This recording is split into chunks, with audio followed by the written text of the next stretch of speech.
বন্ধুরা আমরা পড়ছিলাম present indefinite tense. Present indefinite টেন্সের আমি টপিক সম্পর্কে আলোচনা করে নিয়েছি আমার আগের ভিডিওতে, তোমরা দেখে নাও যদি না দেখে থাকো। এবার আমাদের আসছে প্র্যাকটিসের পালা, ঠিক আছে? তো আমরা প্রেজেন্ট ইনডিফিনাইট টেন্সে টু বি ভার্ব দিয়ে যে প্র্যাকটিস হয় অ্যাম ইজ ভার্ব দিয়ে, সেটা কিন্তু আমরা করে নিয়েছি। প্রেজেন্ট ইনডিফিনাইট টেন্সের এবার টু হ্যাভ ভার্ব দিয়ে আমরা প্র্যাকটিসটা করব। দেখো নিয়ম একই, সাবজেক্ট ভার্ব প্লাস অবজেক্ট। এখানে ভার্ব হিসাবে হ্যাভ ভার্বটা বসছে। কেন বসছে, কী কারণে বসছে, সেটা নিয়ে আলোচনা করতে করতে আমরা একটু প্র্যাকটিস করে নিই। চলো তো চলো নেক্সট আমরা দেখে নিই। দেখো প্রথমে দেখবো কি না, এই যে হ্যাভ ভার্বটা, টু হ্যাভ ভার্বটা মানে অধিকারে থাকা, ঠিক আছে? এটা কি, এটাই হচ্ছে কি যেমন এক বছর যখন থাকবে তখন কিন্তু আমাদের, আর যখন এক বছর যখন থাকবে আই, আর সিঙ্গুলার প্লুরাল হচ্ছে উই, এরা যখন থাকবে এরা কিন্তু সবসময় আমাদের হ্যাভ ভার্বটা নেয়। হ্যাভ আর হ্যাজ দুটো হয়, প্রেজেন্টে দুটো হয়, হ্যাভ আর হ্যাজ। এবার সেটা কোথায় কোথায় বসে সেইটাই আমরা জানবো।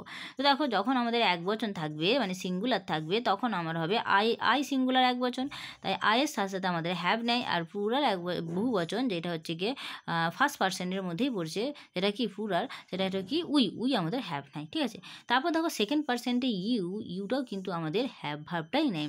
বাদ বাকি যে আমাদের আছে থার্ড পার্সন, যেমন হি কিন্তু যদি সিঙ্গুলার মানে থার্ড পার্সন যখন সিঙ্গুলার হবে তখন কিন্তু এটা হ্যাভ নেয় না। আর থার্ড পার্সন যখন প্লুরাল নেয়, যেমন দেই, তারা কিন্তু হ্যাভ নেয়। দেখেন আমি উদাহরণগুলো বলে দিচ্ছি। I have, we have, you have, ঠিক আছে? যেমন তোমাদের আছে ইউ হ্যাভ, তার আছে হি হ্যাজ, তাদের আছে দেই হ্যাভ। বুঝলি হ্যাভ কোথায় বসছে, হ্যাজ কোথায় বসছে, বুঝতে পারছো? যখন থার্ড পার্সন সিঙ্গুলার হবে তখন হ্যাজ হবে, যখন থার্ড পার্সন প্লুরাল হবে তখন হ্যাভ হবে। প্লুরাল মানে কি, সাবজেক্টটা প্লুরাল হবে তখন সে হ্যাভ ভার্ব নেবে, ঠিক আছে? এবার দেখো নেক্সট দেখো বলছে যে সমস্ত শব্দের দ্বারা মানে যে সমস্ত কর্তা আর কি একাধিক ব্যক্তি বা বস্তুকে বোঝানো হয়, যে সমস্ত শব্দের দ্বারা আমরা একাধিক ব্যক্তি বা বস্তুকে বোঝাবো, ঠিক আছে? তাদের ক্ষেত্রে আছে বোঝালে ইংরেজিতে আমাদের হ্যাভ ভার্ব হয়, হ্যাজ হয় না, কিন্তু হ্যাভ হয়। মানে কি, একাধিক ব্যক্তিকে, একাধিক বা একের অধিক ব্যক্তি বস্তুকে যখন বোঝাচ্ছি, তাদের ক্ষেত্রে যখন আমরা ভার্ব নিচ্ছি তখন আছে অর্থে যে ভার্বটা নিচ্ছি সেটা হচ্ছে কি হ্যাভ ভার্ব, ঠিক আছে? আবার দেখো বলছি আমি বা তুমি ছাড়া একটিমাত্র বস্তু অথবা একটিমাত্র ব্যক্তি বা একটিমাত্র প্রাণী বোঝালে বলছে আমি তুমিও তো একটিমাত্র, আমি আর তুমিও তো একটি, ওই দুটি ছাড়া বলছে আমি আর তুমি মানে আই আর ইউ, এই দুটি ছাড়া একটিমাত্র বস্তু বা ব্যক্তি বোঝালে বা একটিমাত্র প্রাণী বোঝালে আমরা কিন্তু কী করি, হ্যাজ ভার্ব নিই। তাহলে বুঝতে পারছো? দেখো একটির ক্ষেত্রে আমাদের হ্যাজ ভার্ব নেই, কিন্তু কিন্তু কিন্তু এখানে একটা আছে কি, যে কিন্তু যদি আমি থাকি, আমি যদি একজনও থাকি, আই মানে আমি, যদি আমি থাকি বা তুমিও যদি একজনও থাকো, সেক্ষেত্রে কিন্তু হ্যাভ ভার্ব নেবে, কিন্তু হ্যাজ নেবে না। এই আমি তুমি ছাড়া বাকি সব ক্ষেত্রে যেখানে একটিমাত্র বস্তু, একটিমাত্র ব্যক্তি, একটিমাত্র প্রাণী থাকবে সেখানে হ্যাজ ভার্ব নেবে, বুঝতে পারছো? এবার দেখো এই টু হ্যাভ মানে হ্যাজ আর হ্যাভ দুটো ভাবকে বোঝানো হচ্ছে। টু হ্যাভ ভার্বটি যখন অধিকারে আছে বোঝাতে ব্যবহার হয়। অধিকারে মানে আমার একটা পেন আছে, মানে আমার অধিকারে আছে, আমার একজন গৃহশিক্ষক আছেন, আমার সেটা অধিকার মানে আমার অধীনেই আছে, ঠিক আছে? মানে আমার জন্য আছে শুধু। বলছি যখন টু হ্যাভ ভার্বটি যখন অধিকারে আছে ব্যবহার করা হয়, তখন তার প্রধান বা প্রিন্সিপাল ভার্ব হিসাবে আমরা এই হ্যাভ ভার্বটা নিই, ঠিক আছে? তাহলে হ্যাভ ভার্বটা কখন আমরা নিই বাক্যেই, এই আমাদের প্রেজেন্ট ইনডিফিনাইট টেন্স বা সিম্পল প্রেজেন্ট টেন্সে হ্যাভ ভার্বটা কখন নিই বাক্যে, না যখন কোনো কিছু অধিকারে আছে বোঝায়, আমার অধিকারে বোঝায়, তখন আমরা যে মেন ভার্ব নিই, এই সাবজেক্টের যে মেন যে ভার্ব হয়, সাবজেক্ট ভার্ব প্লাস অবজেক্ট, এই মেন ভার্বটা তখন নিই কি, হ্যাভ ভার্বটা নিই, যখন আমাদের অধিকারে আছে বোঝায়। বুঝাতে পারলাম তোমাদেরকে? দেখো আমি গ্রামার বইয়ের সাথে সাথে তোমাদেরকে বুঝিয়েও বলে দিচ্ছি, যাতে করে তোমরা বুঝতে পারো, নতুন যারা তারা বুঝতে পারো, ঠিক আছে? দেখো এবার আমরা কি করব না, টু হ্যাভ উইথ কমপ্লিমেন্ট দিয়ে মানে পরিপূরক শব্দ দিয়ে আমরা সেন্টেন্সটা কমপ্লিট করব। এটা কি করছি, কিন্তু প্রেজেন্ট ইনডিফিনাইট টেন্স করছি হ্যাভ ভার্ব দিয়ে। হ্যাভ ভার্ব কখন বসে ইনডিফিনাইট টেন্সে, যখন আমাদের কোনো কিছু অধিকারে আছে বোঝায়, তখন কিন্তু আমাদের হ্যাভ ভার্ব বসে। ওকে, চলো উদাহরণ দেখে নিই। চলো উদাহরণগুলো দেখো। আমার একটি কলম আছে, আই হ্যাভ এ পেন। তাহলে আমার একটি কলম আছে, এইভাবে তোমরা বাচ্চাদের বাড়ি দিতে পারো, যে বাংলা লিখে দিলে আমার একটি কলম আছে, তারা লিখবে কি, আই হ্যাভ এ পেন, এটা তারা লিখবে, তোমরা এই বাংলাটা লিখে দিতে পারো, এবং তোমরা চেক করার সময় তোমরা কিন্তু দেখে চেক করতে পারবে। সেই জন্য আমি কিন্তু সব দিয়ে দিচ্ছি তোমাদেরকে, তোমরা নিজেরাও পড়তে পারবে বা বেবিদেরও পড়াতে পারবে বা যে কোনো কম্পিটিটিভ এক্সামের জন্য পড়তে পারবে। দেখো আমার একটি কলম আছে, আই হ্যাভ এ পেন। আমার একজন গৃহশিক্ষক আছেন, I have a private tutor. আমাদের একটি বাড়ি আছে, সবই কিন্তু আমার নিজের ব্যক্তিগত, ঠিক আছে?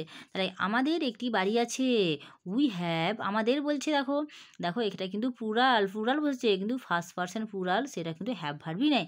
উই হ্যাভ এ হাউস, ঠিক আছে, আমাদের একটি জাপানি কলম আছে, এখানেও উই আছে, উই হ্যাভ ভার্ব নেই, তাই we have a Japanese pen, ঠিক আছে।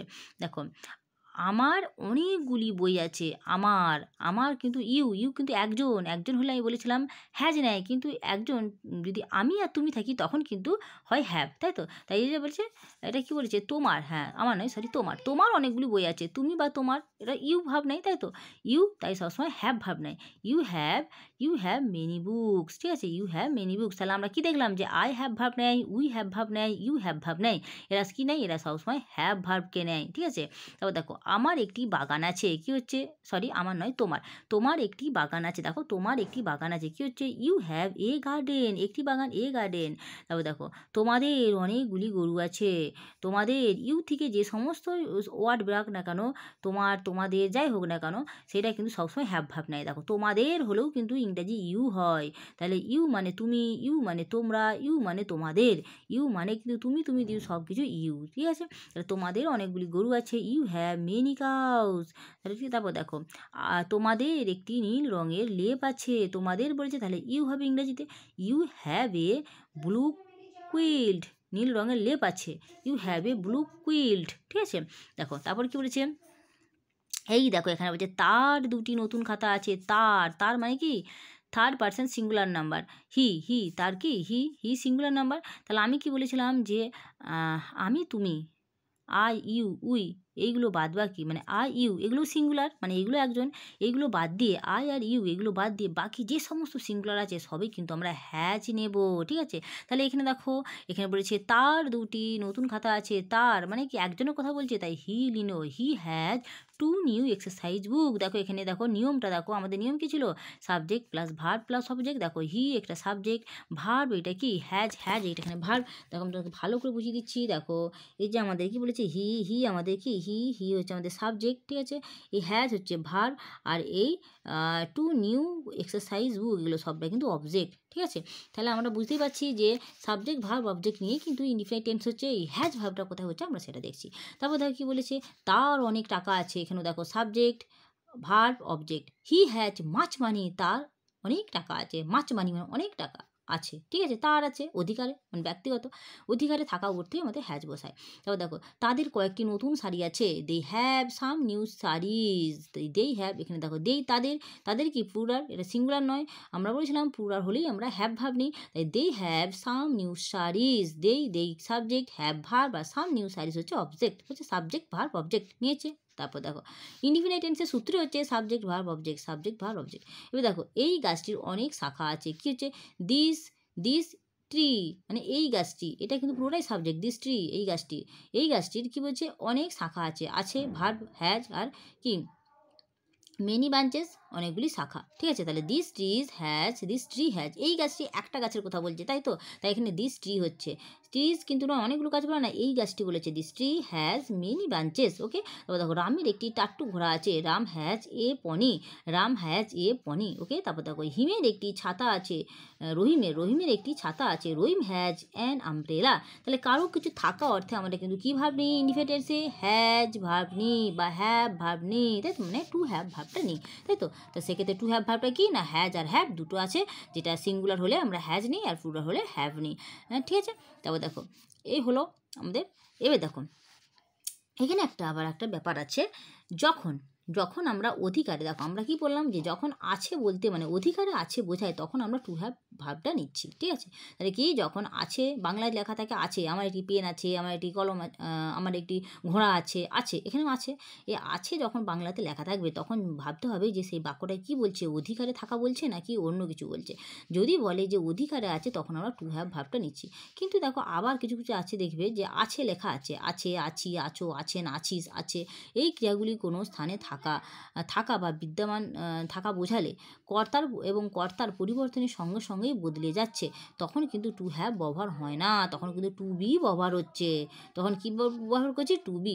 দেখো, বুঝতে পারছো? দেখো, আছে কিন্তু দুরকমভাবে থাকে। একটা আছে, বুঝতে হবে যে বাক্যটায় তোমাদেরকে বলছে কিনা, অধিকারে আছে এটা বলছে কিনা, তখন আমরা হ্যাভ ভাব বসাচ্ছি। কিন্তু যদি শুধু বলে যে আমি এখন দুর্বল আছি, সে আমার ঘরে আছে, তারপরে সে আমার ছাদে আছে, এই টাইপের যদি আছে বুঝায়, হ্যাঁ, মানে এটা কি স্থানে থাকা, আছে বলতে কি কোনো স্থানে থাকা বুঝায়, বা বিদ্যমান থাকা বুঝায়, বা কর্তার পরিবর্তে সঙ্গে সঙ্গে সেটা বদলে যায়, তখন কিন্তু টু হ্যাভ ব্যবহার আর হয় না, তখন কিন্তু আমাদের কী হয়? টু বি ব্যবহার হয়। একটু উদাহরণ দেখে নিই, চলো। এক্সাম্পল দেখো, আমি এখনও দুর্বল আছি, আমি এখনও দুর্বল আছি, এটা কি?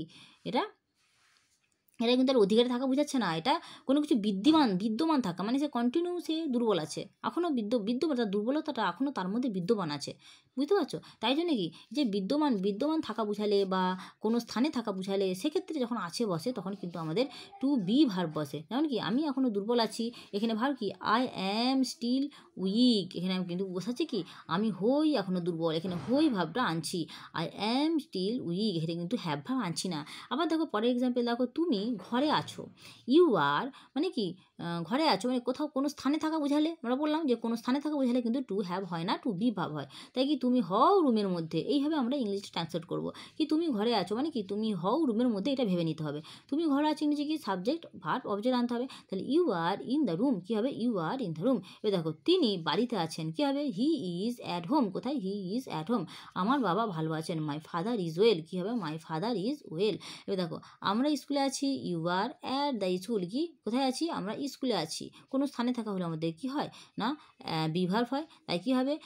উই আর অ্যাট স্কুল, তোমরা ছাদে আছো, you are on the roof, কোথায়? ছাদে, ছাদের উপরে, তাই অন হচ্ছে অন দ্য রুফ।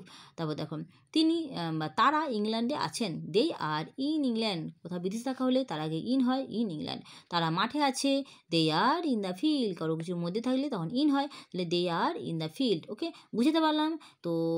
এগুলোই ছিল আমাদের প্র্যাকটিস। তো চলো তোমরা করো, তারপর দেখছি নেক্সট কী প্র্যাকটিস দেওয়া যায়। ওকে।